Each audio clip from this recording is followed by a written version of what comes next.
नमस्कार प्रणाम। हम रउरा लोग के बीच एगो खूब सुंदर झूमर लेके आइल बनी। ओकरा के देखी जा, सुनी जा, अच्छा लगे तो लाइक सब्सक्राइब जरूर करब जा, कमेंट करके बताई जा कि कैसा लागल। राजा हो मन करे कथी बिंदी साटे के, आरा सिनेमा देखे के ना। राजा हो मन करे कथी बिंदी साटे के, आरा सिनेमा देखे के ना।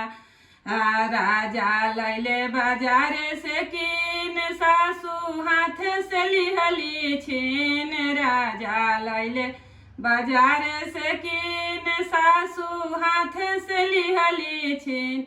सासू हो बड़ा दुखवा देले बाड़ू जवानी में, बदला लेबो बुढ़ारी में ना। सासू हो बड़ा दुखवा देले बाड़ू जवानी में, बदला लेबो बुढ़ारी में ना। राजा हो मन करे कथी बिंदी साटे के, आरा सिनेमा देखे के ना। राजा हो मन करे कथी बिंदी साटे के, आरा सिनेमा देखे के ना। राजा लैले बाजारे से कीन, गोतिन हाथ से लिहली छीन। राजा लैले बाजारे से कीन, गोतिन हाथ से लिहली छीन।